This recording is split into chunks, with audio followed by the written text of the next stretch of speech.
Hi, my name is Kelly Frazier, and this is my Ear Hustle podcast presentation. I chose to do season 7, episode 60. Home for me is really a memory. I really didn't know which one to choose. There were so many and so many seasons and so many episodes. I just chose one, and I'm actually so happy with the one that I chose because it's about something that I personally find very interesting. The podcast hosts are Nigel and Erlon, and they're doing phone interviews with an inmate with the name of Leslie Van Houten. I'm just going to refer to her as Leslie throughout the whole presentation.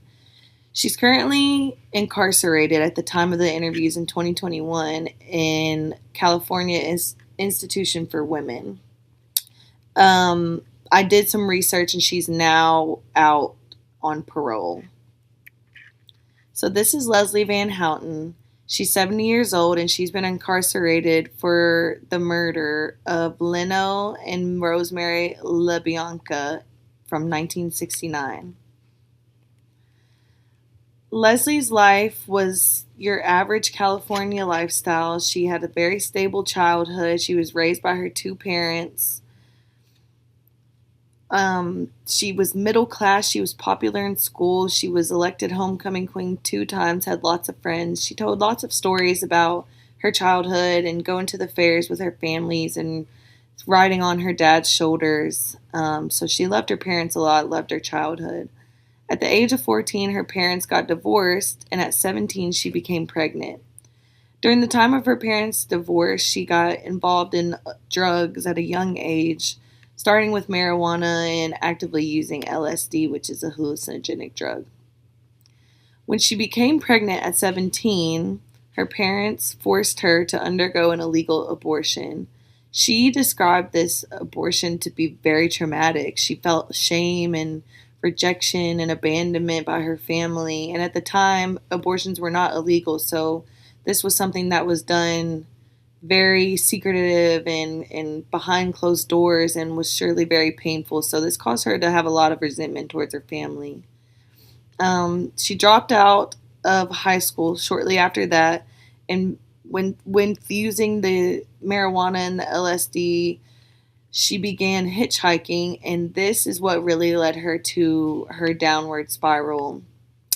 This is where she, being the vulnerable 17-year-old that she is, probably 18 at this point, this is where she met Charles Manson, the infamous serial killer, cult leader, and she moved to the Spawn Ranch. This is where she would join the Manson family and begin undergoing all of the psychological trauma and cult tactics that she was going through, where she would inevitably commit a murder in 1969 of the LaBiancas at 19 years old. All of this kind of stands out to me because it's interesting how trauma and her desire to be belonged, she felt resentment, she felt kind of pushed out by her family, led her to where she is. In the cult, she would surrender her identity completely, and she talks about how there's a lot of coercive control and manipulation, and just wanting to be included made her kind of go along with these murders and things. Yes, horrible. So her sentencing in 1971, after being arrested in 1969, she was sentenced to death, but the Supreme Court of California abolished the death penalty shortly after that, and her sentence was commuted and changed to a life in prison. This is where she would get the title a lifer. So instead of expecting to die for what she had done, her murders, she became forced to live a life of atonement and living with her actions instead of just immediately being executed. To me, this is where the talk about retribution versus rehabilitation comes into play, because I get the want for retribution and paying for what you've done and things like that, but I feel like if the goal of punishment is purely retribution, then execution just ends that process, I feel like true retribution is creating space for reflection and taking accountability and, transforming who you were to who you are. And Leslie kind of describes that she realized that she would, at this point, have to take responsibility for her actions over a whole lifetime. And I think this is where she starts to turn and really focus on herself and getting back to where she was. Leslie spent 4 years in isolation, away from the general population of her prison. During her time in isolation, she developed anorexia as a way to sort of punish herself. She had no interest in eating or taking care of herself while she was in this isolation. This kind of shows how incarceration without real mental health support can lead to these coping mechanisms that can be kind of destructive to who you are and destructive to the process of atonement. So, what began to help her was her mother would bring in these memory boxes filled with photos from her childhood and memories and all of these things. And as she was looking through them, this began to be a long 3 year process of, you know, reconnecting with her identity outside of what she had learned and reconstructed while she was with Charles Manson. Mind you, Charles Manson is a cult leader. He had all these ideologies that you would have to give up everything about yourself and forget everything and kill yourself to your family to come live his new way of life and all of these things. And so it was very important for her to regain who she is back and let go of these ideologies. And I remember at one point throughout the podcast, she was talking about how they spoke a certain language, and someone came to her after she had done all of this work and started trying to like speak the language to her, and she said she couldn't even recall what anything meant anymore because it was so far removed from who she is now. So after her first trial, she was moved to where she stayed through the majority of her sentencing. That is the California Institution for Women. Here, after she was transferred to the Women's Institution, her life just began to change. She started pursuing higher education. She got a bachelor's degree. She got a master's degree. She loved working in creative programs like doing beadwork and clothing design, and she even made art, She was finding things to make use of her time and to give herself a life worth living while she was imprisoned. She became a mentor for other inmates, and throughout this whole time, her transformation led her to have a lot of introspection and a lot of accountability for her actions that she made. She said that every day that she was reminded of anything, whether when she would see the sun shining or see the flowers blooming or get to watch TV or anything, she would think about how the LaBianca family don't get to do that anymore. And she said that anytime she would embrace her family, she would remember that, she took that away from someone, and that is her introspection to it all. And that's what she said whenever she was moved from a life of, sentenced to death to living out this sentence. She was like, I'm going to spend the rest of my days thinking about what I've done and making peace with that. That is a very hard burden to hold, So Leslie did decades and decades of rehabilitation. She got her degree, she got everything. And she was finally eligible for parole after so long. And she was denied 16 times. And in 2016, she was finally granted parole, but it was reversed by the governor of California. And this happened 4 times with 2 different governors. And the reasoning for this was they felt she hadn't fully proven that she was ready. She hadn't passed the risk assessments and all of these things. And this is where we get to thinking about, was she really denied release because she hadn't demonstrated the rehabilitation that they wanted? Or was this because there was public fear and public pressure? Because this happened in 1969. And, over time, the case kind of fizzled out. People stopped being very obsessed with Charles Manson and the Manson family. But in the 2000s, there was a reemergence of this, and she talks about this throughout the podcast.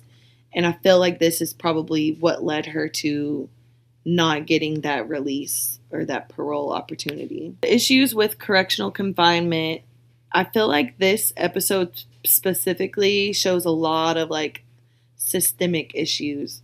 The first one is the long term isolation and her developing anorexia and things like that, and having identity loss, that it can really damage mental health and delay the process of rehabilitation and trying to become a better person and healing through what you've gone through. Which leads me to my next point about trauma not being addressed. So, she's going all this time, and it took her 3 years to get her memory back of who she is and her life story and things like that. And that is like the trauma that's happened to her. And she would talk about how there would be moments where she would have little pieces of what she did, like the day that she committed the murders, and she would have little things come back to her here and there. And she believed that it's because her body wasn't capable of holding that much trauma at one time, so it would just come back in waves. And then another point is another issue to me is parole decisions being influenced by political parties and interference, rather than being evidence based. And I think that what I would do in these situations is I would create these mandatory therapy programs, especially for people of these high profile murder cases, people coming from coercive control situations and cult like places. Of course, those are like very much needed for trauma therapy. But really, for anyone, I think that should be something that is like mandatory. You have to do it or at least attempt. I would integrate a lot of restorative justice practices as well. I took a restorative justice class, and I feel like a lot of those, like, I hear you, I feel you, and like being able to talk without criticism and being heard, I think that can do a lot for someone in correctional confinement. I would also limit the solitary confinement, because I think that does less for someone, and I think that can often kind of inhibit a person's ability to really exhibit retribution and rehabilitation.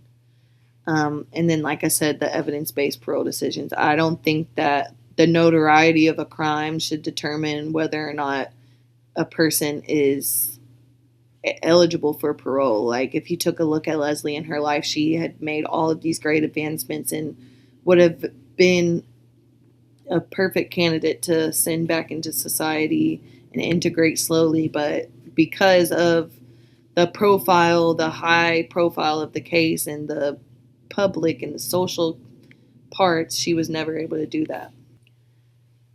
So if I were a warden, I would implement, like I said before, trauma-informed therapy groups. I would implement mentorship programs, especially for lifers compared to like shorter sentence inmates, because I feel like there is a lot to learn from people who are facing no chance of reintegrating back into society. And I also would implement more education pathways. Leslie got her bachelor's and her master's degree, and I think that's wonderful. But I feel like there are so many things that could be an option while you're incarcerated. I think that gives someone a lot of hope and a lot of something to look forward to and focus on, along with, getting back to society, which leads me to reentry planning programs. I think that people don't realize that you've missed 50 years of life going back and sitting on parole and getting the opportunity to reintegrate yourself back into society is a hard thing. You don't understand that a lot has changed in that little time, whether it's 5 years or 10 years or 50 years. So to finish up, I loved this Ear Hustle podcast. I really did. I think that Leslie is shown so much remorse and so much growth. And I mean, think about being in jail from age 19 to age 70. That's a very long time to think about what you've done and to work on yourself. And she says that, she was released for a short period of time before she came back. And she talked about how her favorite part of that was not being free or doing anything that like that, but it was being able to hug her loved ones. I think that Leslie committed horrific crimes, no doubt about that, whether regardless if she was coerced into that or not. But I think that the episode kind of forced us to consider like whether lifelong punishment without the possibility of redemption really aligns with the goals of correction, or whether that meets the goal of retribution or whatever. I think that the question that I would leave off from this podcast was, do correctional systems really believe in rehabilitation? Or, like, with the notoriety of it all, are some individuals permanently defined by their worst actions, especially at young ages?